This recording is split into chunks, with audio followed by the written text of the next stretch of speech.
Nah, tadi pertanyaan dari Mbak Nina Risman adalah apakah aman untuk mengkonsumsi vitamin C, istilahnya. Hi Mahi, actually this is Indonesian, but if you want to ask in English, you're most welcome. This is just a conversation. Yeah, this is just a conversation. You can ask whatever you want. Dan kalau misalnya dalam keadaan yang tidak ada pandemi, secara wajar konsumsi vitamin C untuk orang dewasa tuh sekitar 10 mg sampai maksimum banget, maksimum 2000 mg itu banyak ya. Nah itu sama aja kalau misalnya kita makan cukup 1 cup jeruk, terus udah gitu 1 cup brokoli, terus udah gitu agak mahal sih ya, apa namanya tuh, paprika yang merah, itu juga mengandung vitamin C yang bagus. Itu sebetulnya untuk asupan setiap hari itu sudah cukup.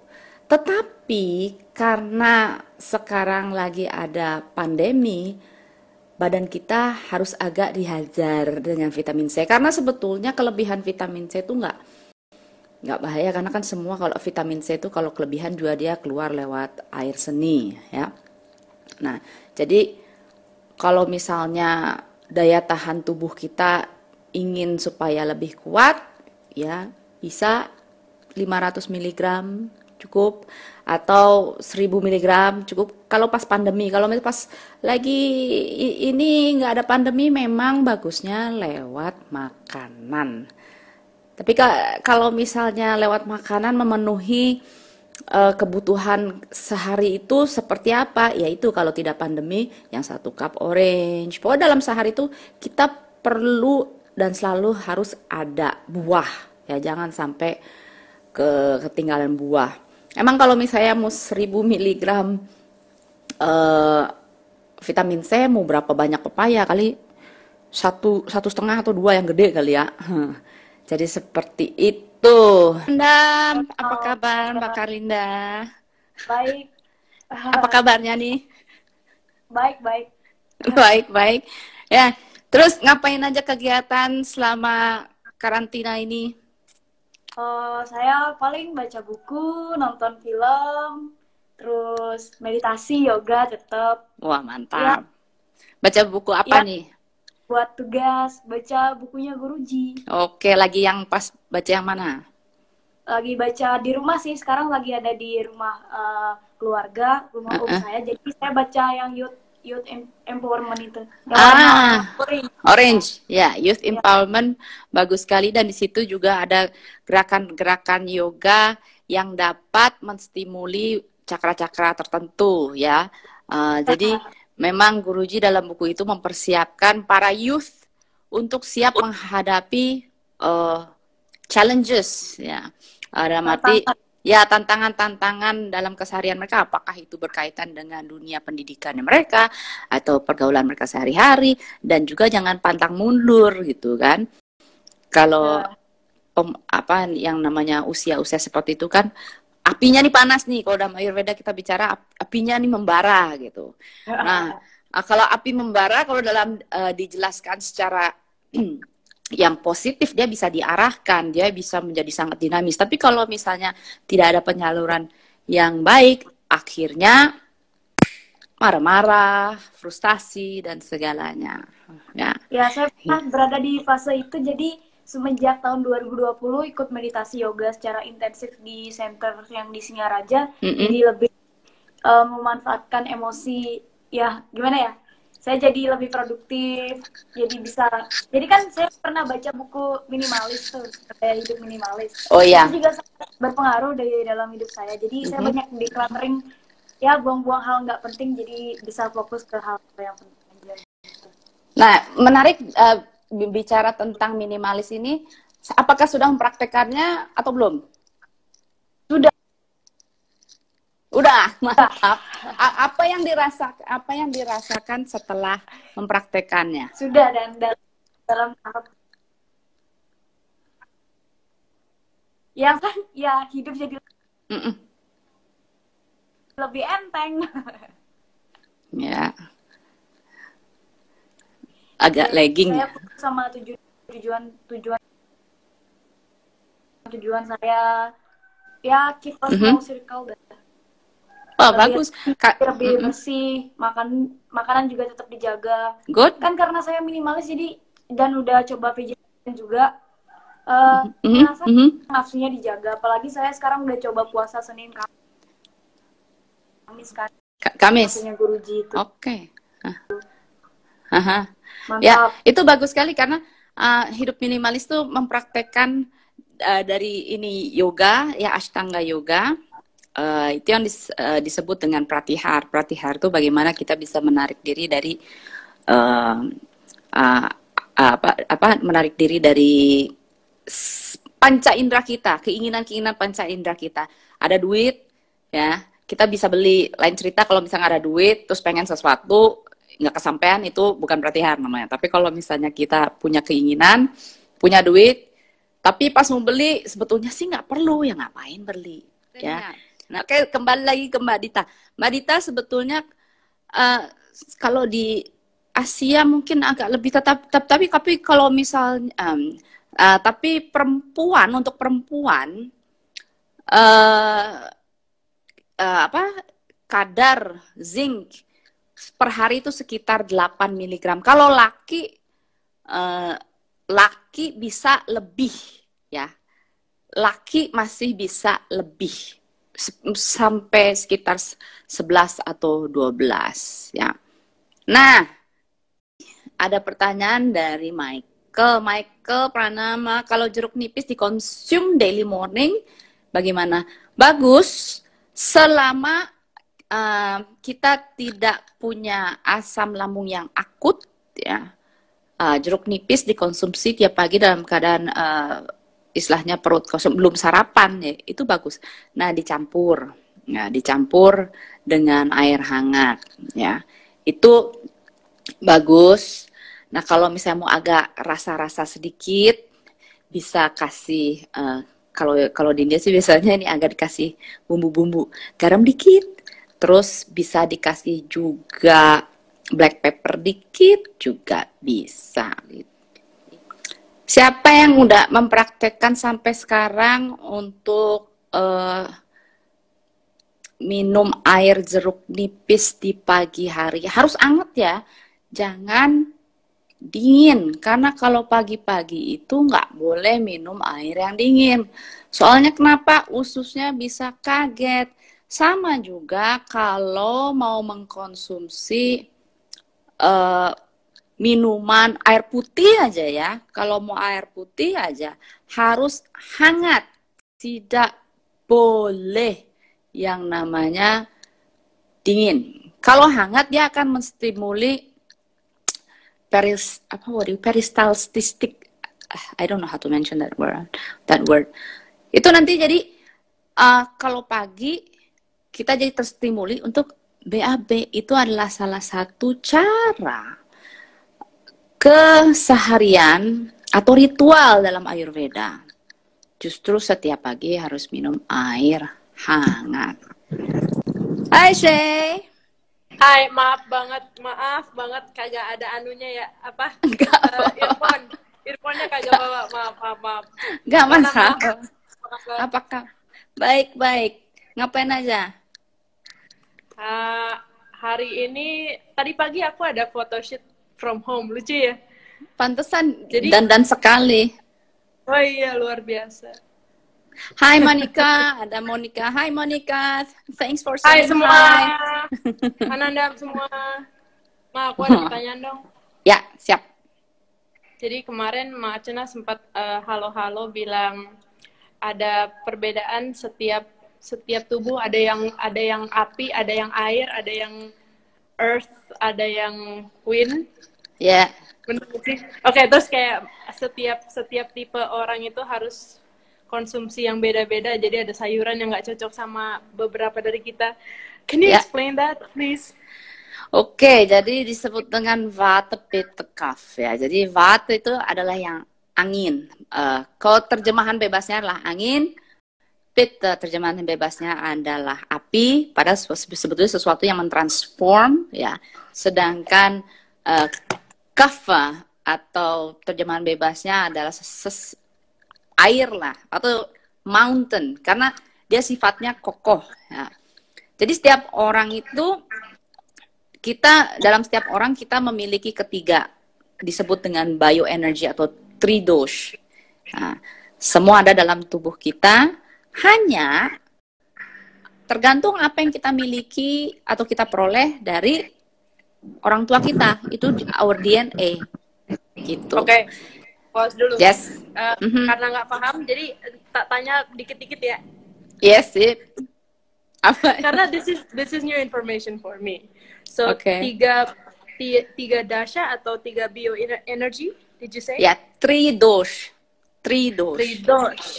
Ya. Three bioenergy, yaitu Vata, Pitta, Ya. dan Kapha. Nah, yang berarti kamu mestinya ikutan yang kelas kemarin Ayurvedic Self-Healing. ikut terus sempat ditulis dikit tapi habis itu lupa dan nggak tahu catatannya di mana, makanya sekarang pakai iPad gitu. Nah, Oke, so it's oke. Dan lanjut. ya, Vata, Pitta. So kalau Vata sifatnya tuh angin dan ruang. Itu kan berarti kalau angin di dalam tubuh kita kan pasti kembung. So kalau kita pilih sayuran, nah ini menjawab juga ada ada pertanyaan dari siapa saya lupa tadi. Karena mau sahur untuk tipe Vata apa katanya? Ya, sahur untuk Question. ya, sahur untuk tipe Vata jelas-jelas jangan makan kentang, ya. Jangan makan kerupuk, jangan makan misalnya salad. Wah, itu bakal kembung abis. Karena semua itu sifatnya kering. Jadi kalau Vata cocoknya kalau sahur boleh makan soto, ya itu bagus. Jadi yang hangat, atau yang berkuah-kuah hangat. Yes, kuah-kuah hangat. Jadi semua makanan itu kan membawa dampak ke dalam tubuh kita. Sip. Alright. Kamu harus ikutan ikutan course-nya lagi. Biar lebih paham. Oke, terima kasih udah menjawab Thank you ya. And you look beautiful. Thank you. Oke. Dan ada yang bertanya lagi tadi, minta resep golden milk dong. Gampang kalau golden milk, kalau yang bikin aja yang sederhana. Ya, yang bikin sederhana adalah misalnya susu hangat, jelas-jelas pakai kunyit, ya. Nah, kunyit itu tidak akan bisa bereaksi atau activated, belum bisa deactivated kalau tanpa black pepper. So itu yang gampang sekali. Kalau mau ditambah madu monggo, ya. Kalau misalnya enggak ya nggak apa-apa. Itu kan hanya sebagai pemanisnya aja. Oh, Guruji terima kasih sudah mencatat Vata angin, Kapha air, Pitta api. Biasanya tugasnya si Shay, sekarang Shay Bapak yang melakukan untuk Shay. Oh, so sweet. Aku Virgo Earth sign sama seperti Mbak Archana dan Guruji. Yay! Itu kata Karlinda. Pranama. Apa kabar, Lita? Aku nggak dandan ya. Kamu juga nggak dandan, udah cantik. Masa. Selalu cantik kan kamu. Apa kabar, Ma? Baik-baik. Kamu gimana? Oh, Lita baru mengeluarkan singlenya. Jangan mudik, ya. Jangan mudik ya, teman-teman ya. Ya, Di benar. rumah aja. Karena kalau mudik, apa yang terjadi, Lita? Pandemi melambung. ODP melambung. Apa? Liriknya aku lupa, malah lirik sendiri. Gimana sih? Kamu yang punya lagu, kok nanya ke saya? Ma, aku mau nanya dong, boleh nggak? Yes, apa? Daun stevia sebagai pengganti gula. Boleh.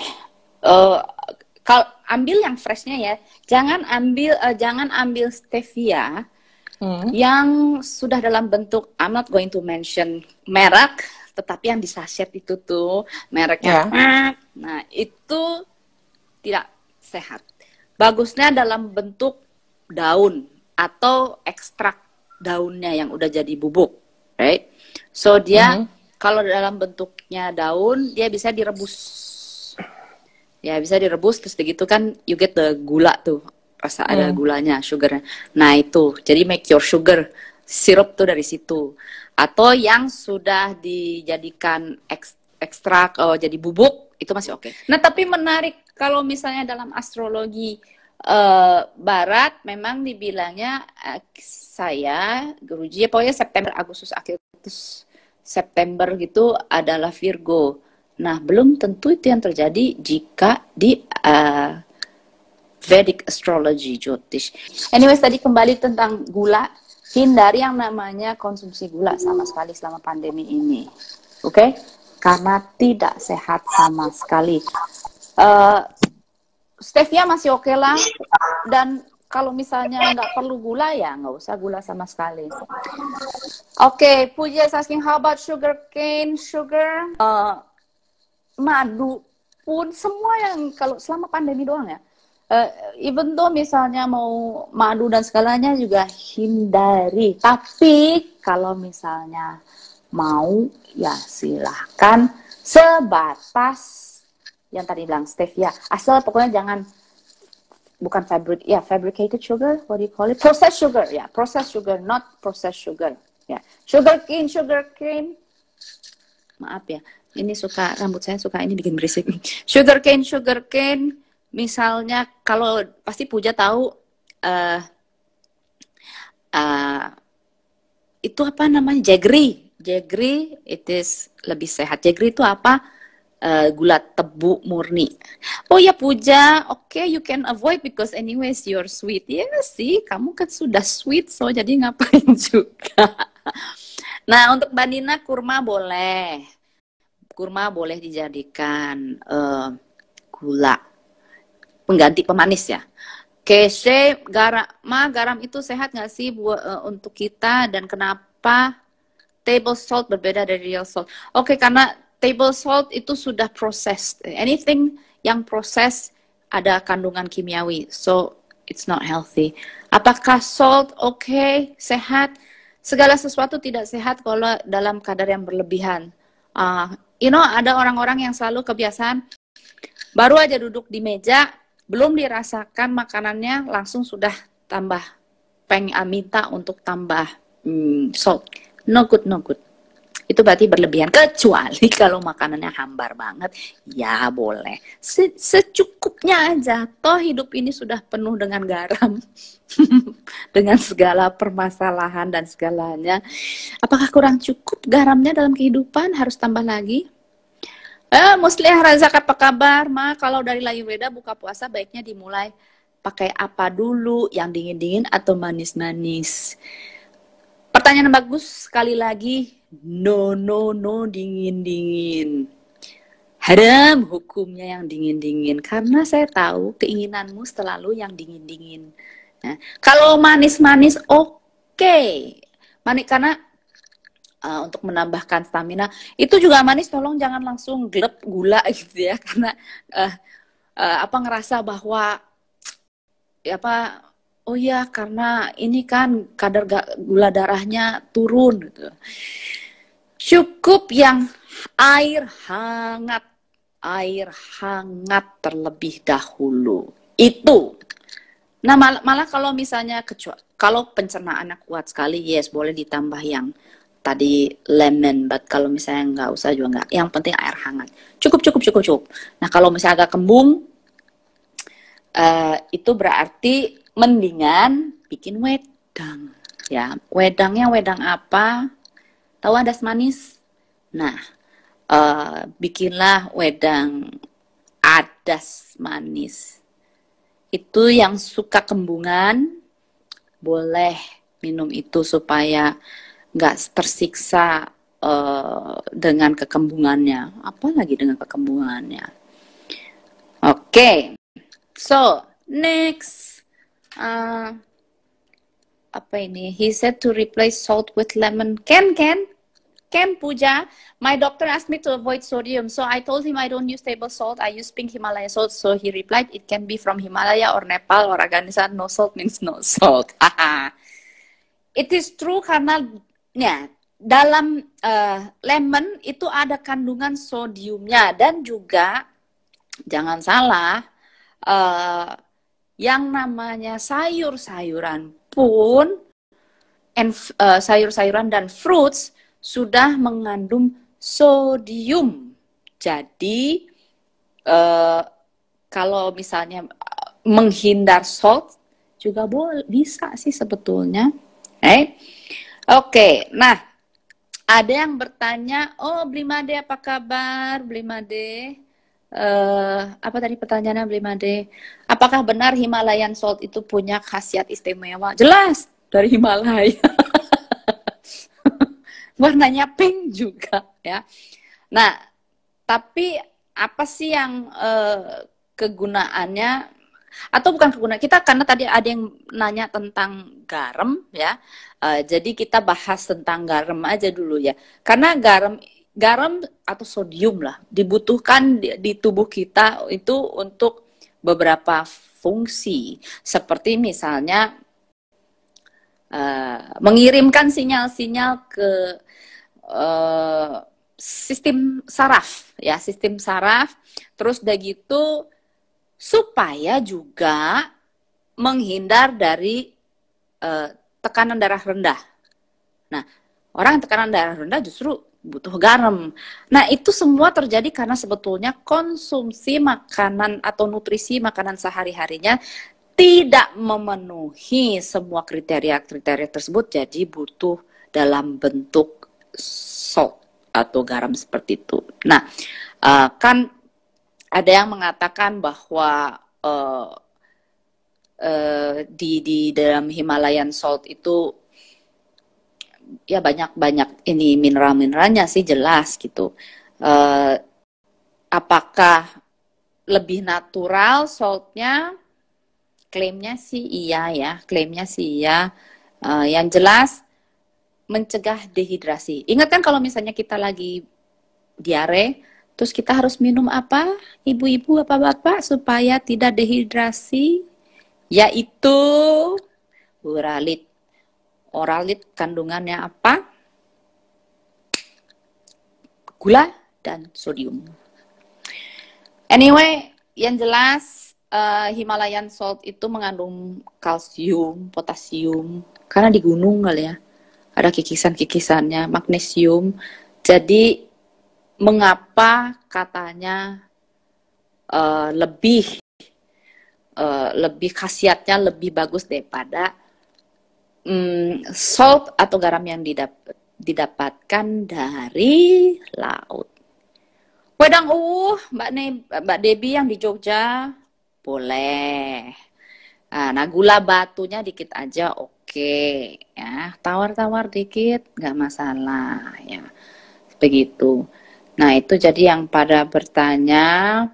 Nah, Lita sayang tadi ngabur. Isti Astari, kamu nanya di sini tapi nggak mau diajak video. Oke, saya beberapa hari lalu darah rendah, mungkin karena lagi haid. Apa yang harus dikonsumsi ya, Nuhun? Yang jelas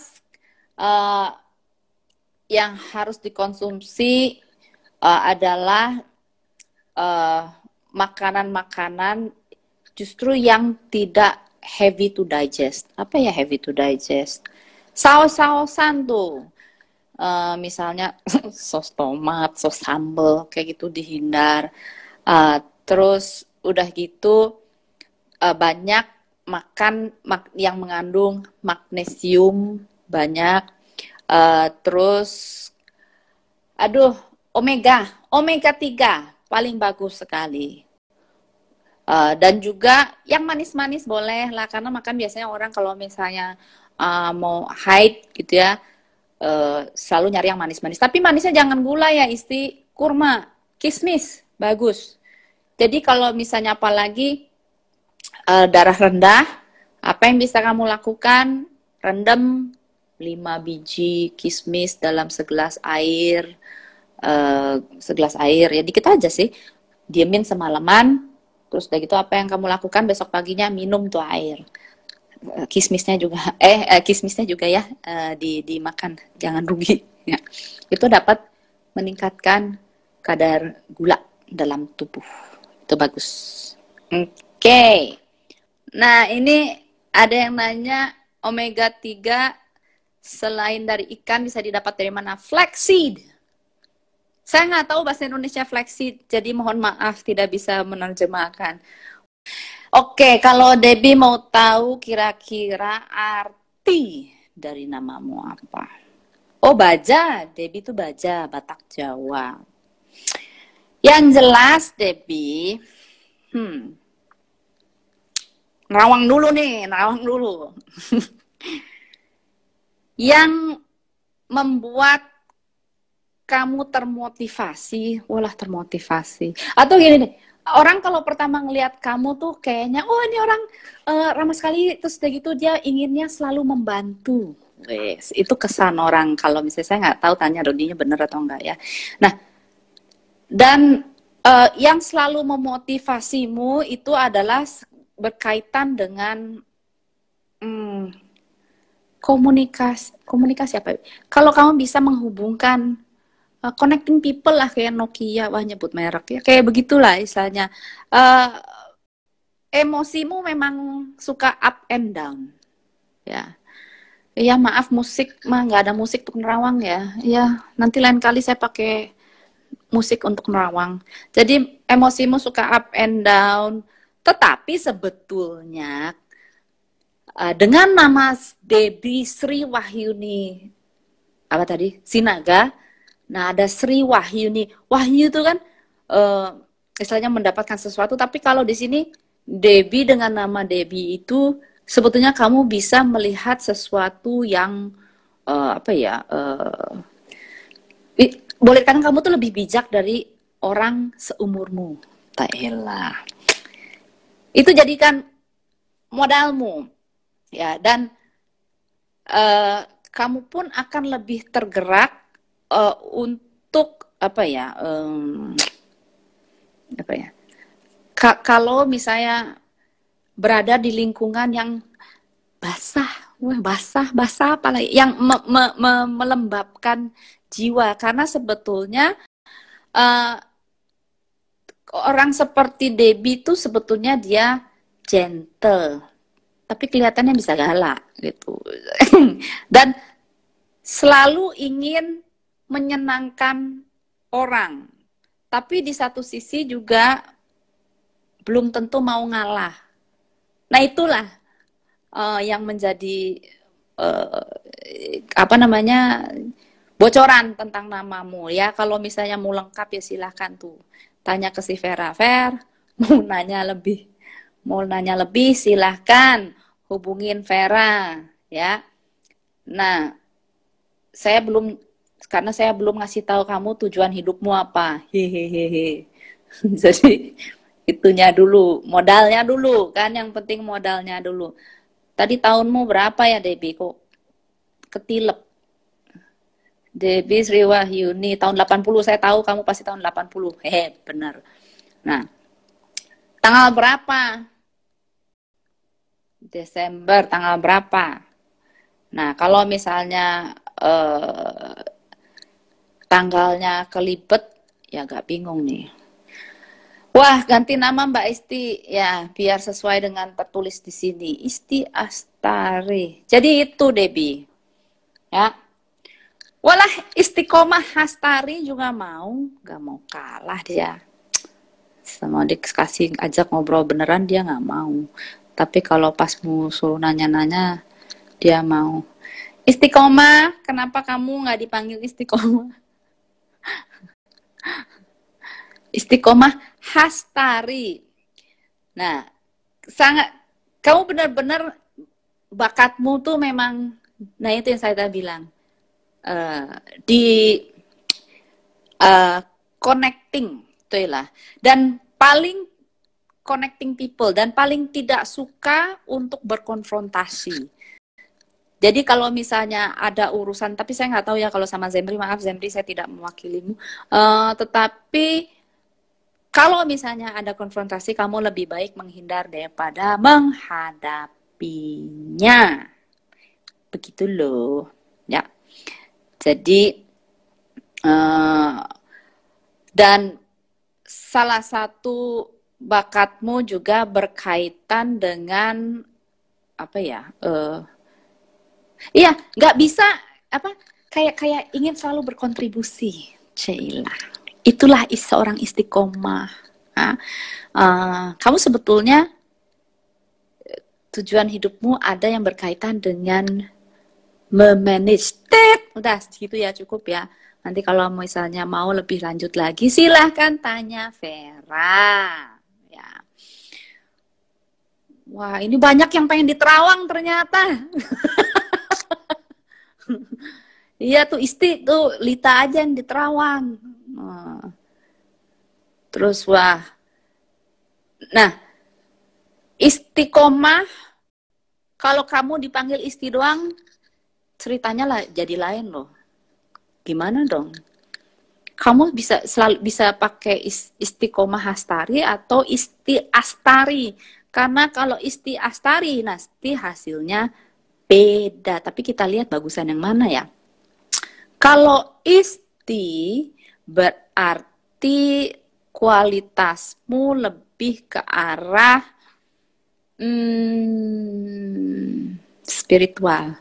Berarti udah tetap, udah cocok. Kalau kamu mau, ya. Motivasinya juga sebetulnya adalah membangun relasi. Jadi emang cocok kali Isti, memang kamu Isti aja, jangan istiqomah, walaupun bayar karmanya banyak.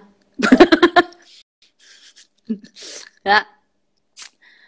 Dan yang membuat kamu nanti mature, apa ya mature tuh, jiwanya dewasa. Ada deh. Itu bisa nanya nanti lewat saya. Nanti tanya ke Vera. Itu harus lengkap itu. Karena ada berkaitan dengan apa yang Om Zemri ajak kamu ke asram. Bukan Om Zemri. Ya maksudnya itulah.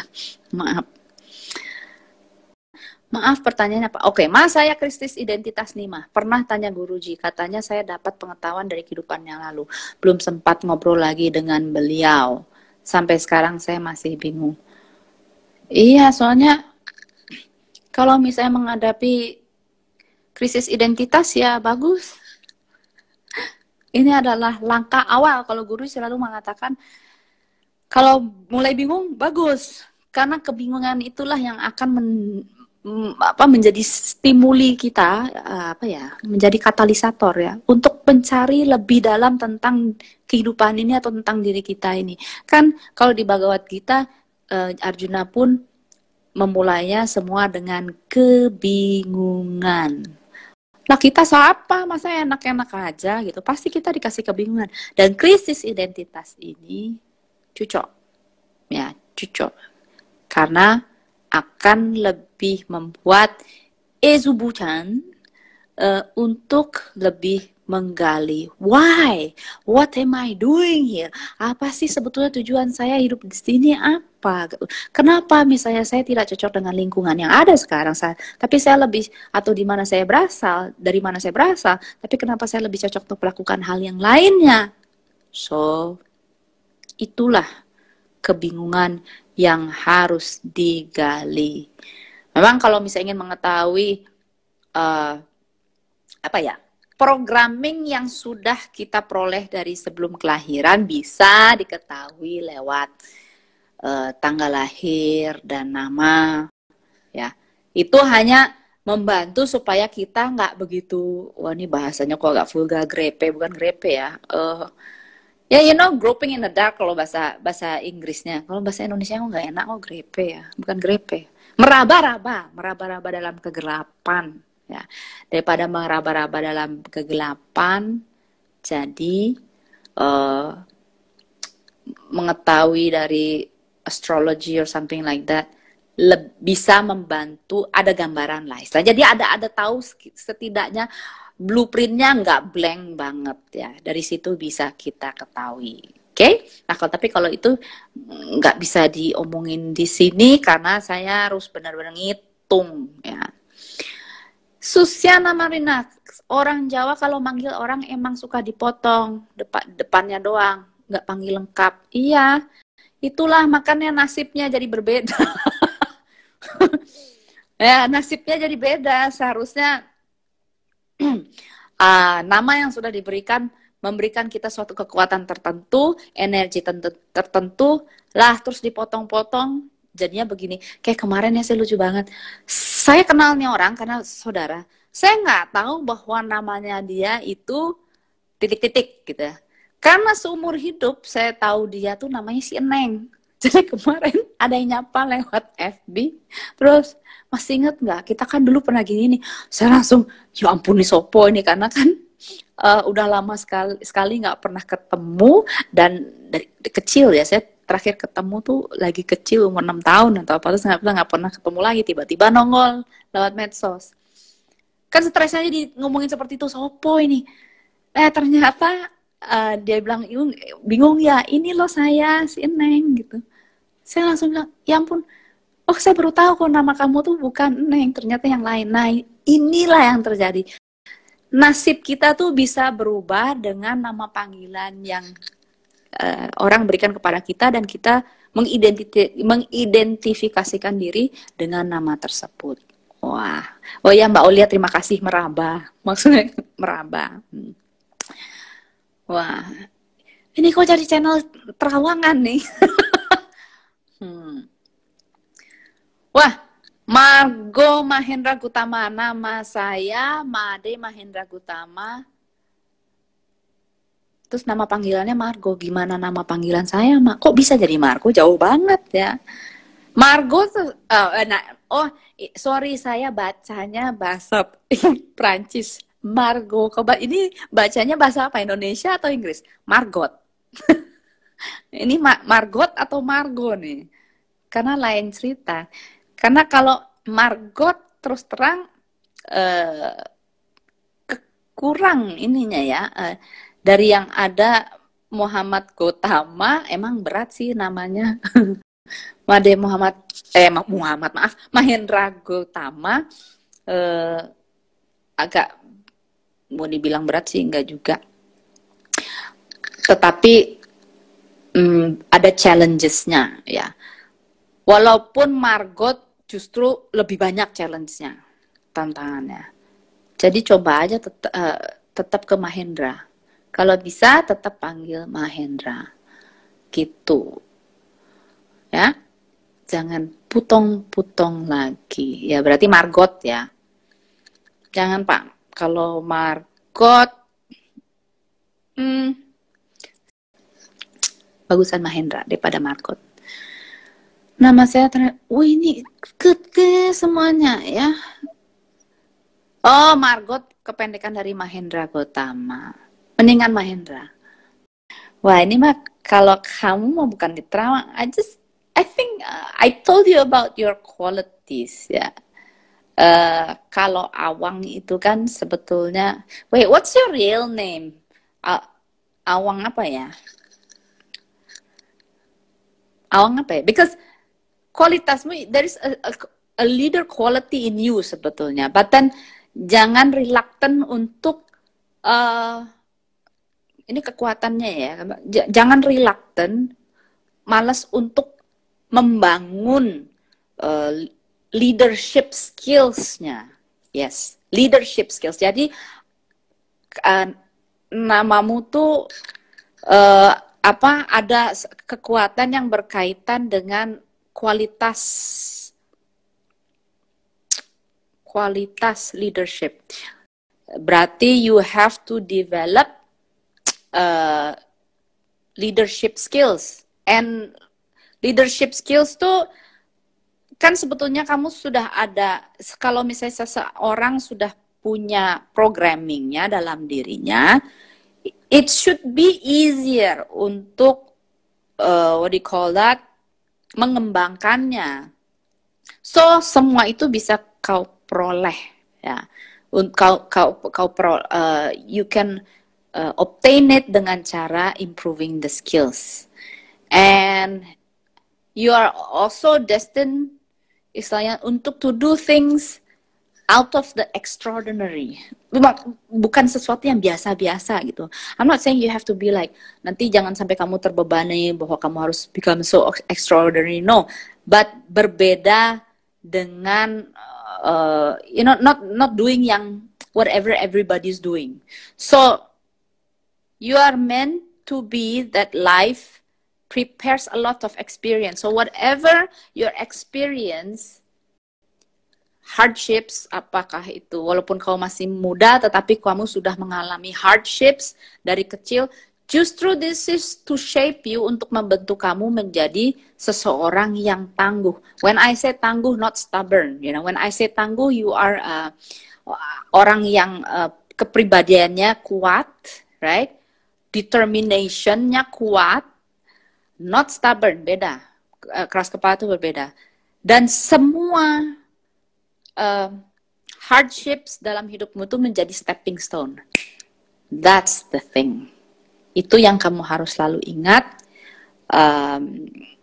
And your path and destiny is basically in harmony. Itulah kira-kira yang saya bisa berikan. Walah, ini ada nanya makanan yang menenangkan selain es krim. Obat tidur, obat penenang. Jangan, ya jangan. Kalau mau tenang, ini di saat-saat sekarang kan banyak yang anxiety, ada makanan-makanan yang sebaiknya dihindari agar tidak lebih parah. Ada cabai, itu mah bikin, apalagi cabai apa namanya tuh yang super pedes, gila banget. Moderate lah, jangan terlalu pedas gitu. Yang jelas daging-dagingan. Segala kecemasan itu disebabkan karena kita mengkonsumsi makanan-makanan yang berat dicerna, ya. Segala produk hewan itu sangat berat dicerna dan akan menimbulkan anxiety. Saya bicara dari pengalaman, so yes, karena dulu saya panic disorder, anxiety disorder, ya, panic attack, dan ketika sudah tidak makan daging, ternyata sangat membantu. Kopi, kopi bisa membuat cemas. Kalau kepaksa harus ngopi, sehari cukup 1 cangkir saja. Tetapi kalau misalnya memang mengalami anxiety, no coffee, no black tea. Itu, ya. Jadi minum wedang-wedang yang menenangkan, ya. Wah, kalau coklat mah itu bisa hiper itu. Ini Tere nih bilang, Mas, saya orangnya pundungan, apakah pengaruh dari nama? Itu bawaan orok, jangan-jangan ya. Pundungan mah tinggal meditasi aja, Febian, ya. Itu bisa dirubah, ya. Karena kamu ada unsur api, ya, api mah airnya dalam diri kamu jadi suka pundungan. Nah, itu harus dikoreksi. Jangan terlalu banyak makan pedas, jangan gorengan, jangan terlalu asin-asin. Nah, itu. Ya. Sip. Wah, ternyata udah hampir sejam ini. Gila, cepat sekali. Wah, ini apa, lombok setan? Oh ya, itu garam apa, cabenya ya. Risol bikin tenang. Wah. Ini nih, segala makanan tuh mau apa aja enak kalau digoreng, ya. Katanya terserah makanan apa, tapi kalau digoreng enak. Ibu-ibu, bapak-bapak, tahu nggak kalau makanan gorengan itu kalau dalam Ayurveda atau yoga membunuh prana makanan tersebut. Jadi semua vitamin, semua mineral yang ada dalam makanan tersebut itu dia akan mati. Apa bedanya makanan-makanan yang udah mati lah? Gimana makan makanan mati? Makanan eat live food, ya, fresh food, ya. Jadi mau misalnya, wah ini apa kan misalnya bayam. Bayam nih seger nih hasil panen organik, tapi dijadikan keripik bayam. Ya mati, itu perandanya mati lah ya. Kalau bisa dijadikan sayur bayam kayak gitu-gitu masih oke ya. Apapun yang masak terlalu lama itu mati. Pengecualian ini dia masalahnya yang tentang gorengan, dan saya tahu masakan kita banyak yang gorengan, sampai ada bule ya komplain sama saya pas datang ke dia di Indonesia, terus konsultasi sama saya, terus permasalahannya kolesterolnya tinggi dan segala itu. Saya bilang kamu harus menghentikan makanan yang banyak mengandung minyak. Terus dia bingung, aduh saya bingung selama di Indonesia makanannya bingung karena terus saya bilang kenapa, kan banyak sekali makanan-makanan yang enak-enak juga, yang nggak harus pedas. Iya, tetapi segala sesuatu yang digoreng, even nasi aja digoreng, mie digoreng, semuanya digoreng. Saya mikir ya bener juga, nasi aja digoreng kita. Oke? Gudeg gimana? Mati juga prananya. Sebenarnya sih ya, tetapi kalau misalnya makan nangka muda itu juga agak sulit dicerna. Nah, gudeg itu bagus kalau karena ada rempah-rempahnya, dia masih bisa dinetralisir. Dan kalaupun masak gudeg, kalau mau sehat, bagusnya sih yang kayak di itu Jogja itu tanah liat. Tanah liat ya, kuali. Ya itulah. Karena masih mendapatkan mineral-mineralnya dari kualinya tersebut.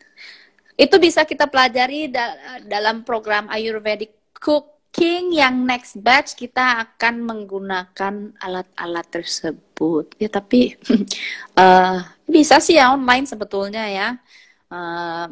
Kita bisa adakan juga cooking lessons. Oke? Kalau sayur yang pakai santanan gimana? Sebetulnya santannya sih nggak masalah, yang bikin masalah tuh santan pakai daging. Itu yang jadi masalah. Right?